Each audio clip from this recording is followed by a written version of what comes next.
السلام علیکم دوستوں، ٹوڈے ود ناصر طور کے ساتھ میں ہوں آپ کا ہوسٹ ناصر طور۔ دنیا میں معاشرے عدل پر قائم ہیں۔ یہاں پر معاشرے دین یا مذہب پر نہیں بلکہ وہ معاشرے ترقی میں ہیں جہاں پر انصاف ہوتا ہے۔ پاکستان کا جسٹس سسٹم، پاکستان جس کا نام اسلامی جمہوریہ پاکستان اور پاکستان جس نعرے کے تحت بنایا گیا، پاکستان کا مطلب کیا؟ لا الہ الا اللہ، اسلامی نظریاتی ایک ملک، ایک سٹیٹ جو اسلام کے نام پر بنی، اس کا جسٹس سسٹم کیسا ہے؟ اس کے جسٹس سسٹم کے بارے میں بات کرتے ہیں اس ویڈیو میں، لیکن اس سے پہلے اس چینل کو سبسکرائب کر دیجئے اور بیل آئیکن کو پریس کر دیں تاکہ آپ کو لیٹسٹ اپڈیٹس ملتی رہیں۔ بات کرتے ہیں پاکستان کے جسٹس سسٹم کی، جہاں امیر آزادانہ گھومتے ہیں اور غریب جیلوں میں، جس میں 4 ایک ہی جیسے کیسز، جس میں پہلا کیس شاہ زیب خان، جس کو اس کی بہن کو چھیڑنے کے بعد اس کے روکنے پر شارق جتوئی نے بھیڑ کے اندر قتل کر دیا تھا، وہ آج سپریم کورٹ سے آزاد ہو گیا ہے۔ اسی طرح سے ریمنڈ ڈیوس، جو کہ جس نے پاکستان کے 2 شہریوں کو قتل کرنے کے بعد تیسرا عبد الرحمان کو گاڑی کے نیچے کچلا اور وہ پاکستان سے آسانی کے ساتھ فلائی کر گیا۔ اسی طرح سے کراچی میں ناظم جوکھیو، جس کو پاکستان پیپلز پارٹی کے لا میکرز نے قتل کیا، لیکن آج وہ بھی آزاد گھوم رہے ہیں۔ اور اسی طرح غیرت کے نام پر قندیل بلوچ کو قتل کرنے والا اس کا بھائی بھی آزاد ہے۔ پاکستان کے ان 4 لوگوں کی آزادی اور ان کا آزاد گھومنا جسٹس سسٹم پر سوالیہ نشان ہے۔ شاہ زیب خان اپنے ماں باپ کا اکلوتا بیٹا تھا، جس کو شارق جتوئی اور اس کے دوستوں نے ایک تو اس کی بہن کو تنگ کر رہے تھے، اس کی بہن کو چھیڑا، جب اس کے منع کرنے پر اس کو موت کے گھاٹ اتار دیا۔ پہل شارق جتوئی شاہ زیب خان کو قتل کرنے کے بعد انفلوئنس تھا، پیسے والا تھا، تو وہ ملک سے باہر چلا گیا، جس کو عدالت کے ذریعے واپس لایا گیا اور اینٹی ٹیررزم کورٹ نے اس کو سزائے موت کی سزا سنائی دی۔ اس کو سزائے موت ہونی تھی، لیکن جب سندھ ہائی کورٹ میں پٹیشن دائر کی گئی تو سندھ ہائی کورٹ نے اس پھانسی کی سزا کو عمر قید میں تبدیل کر دیا، اور پھر سپریم کورٹ نے آج 10 سال بعد 2012 میں قتل ہوئے شاہ زیب کے قاتل شارق جتوئی کو آزاد کر دیا، اور وہ آسانی سے دنیا کے سامنے گھومتا پھرتا ہے۔ جسٹس سسٹم کا یہ عالم ہے کہ قندیل بلوچ کا قاتل اس کا بھائی، وہ بھی آزاد۔ ریمنڈ ڈیوس پاکستان 3 پاکستانیوں کا قاتل، وہ بھی آزاد۔ شارق جتوئی شاہ زیب خان کا قاتل، وہ بھی آزاد۔ ناظم جوکھیو اس کے قاتل، وہ بھی آزاد۔ تو یہ ہمارے پیشہ ورانہ اور ملزم ذہن کے لوگوں کو کیا پیغام دیتا ہے کہ اگر آپ کے پاس پیسہ ہے، انفلوئنسڈ ہیں، آپ کے پاس طاقت ہے، تو آپ کسی کو بھی قتل کریں اور اس کے بعد آپ کا کچھ نہیں بگاڑا جائے گا۔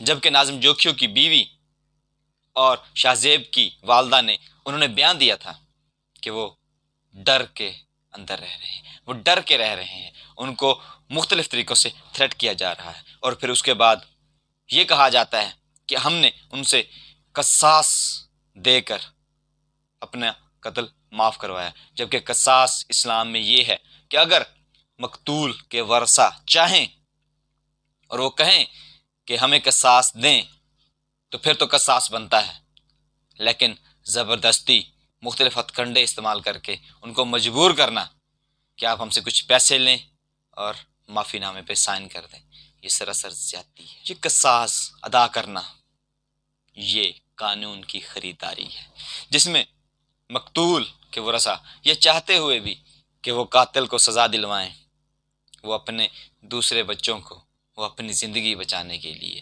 معافی نامے پر تھوڑے پیسوں کی بس دستخط کر دیتے ہیں، جہاں ہر چیز واضح ہوتی ہے، ہر چیز کلیئر ہوتی ہے کہ یہی بندہ، یہی شخص قاتل ہے، اسی نے قتل کیا ہے، اسی نے یہ گناہ کیا ہے۔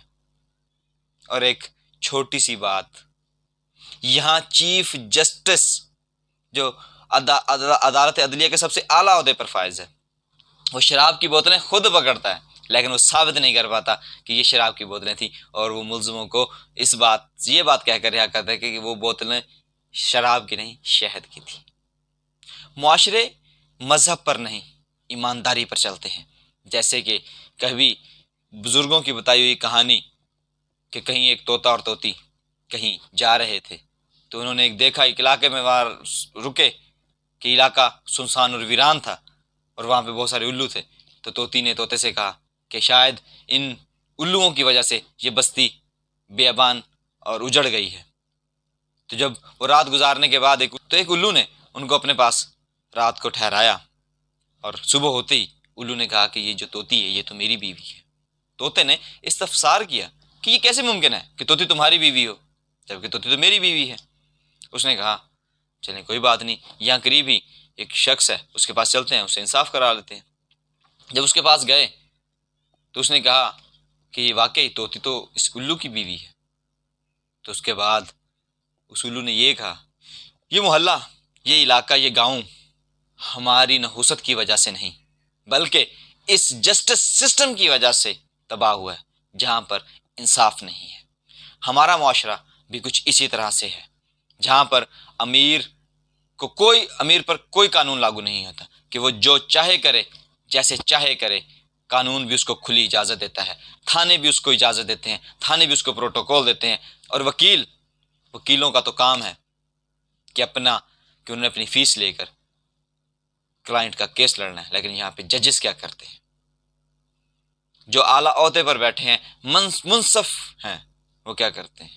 پاکستان کی عدلیہ کو سوچنا ہوگا کہ اگر اس معاشرے کو، اس ملک کو ترقی دینی ہے تو انصاف کا بول بالا کرنا ہوگا، تو انصاف سب کے لیے برابر ہوگا۔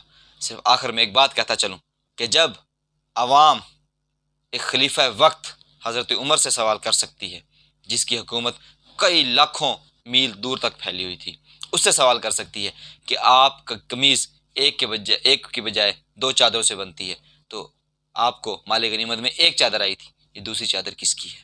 تو جب حضرت عمر سے پوچھا جا سکتا ہے تو یہاں ہمارے تمام بڑے عہدیداروں سے کیوں نہیں پوچھا جا سکتا؟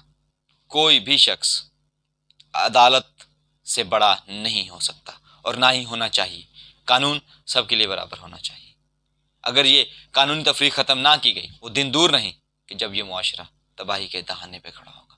ہم پہلے ہی بہت سی مسائل اور پریشانیوں کا شکار ہیں، ہمیں سوچنا ہوگا، اور یہ وقت ہے کہ ہم لوگ اپنے قبلے درست کریں اور صحیح راستے پر انصاف کے ساتھ اس ریاست کو قائم کریں۔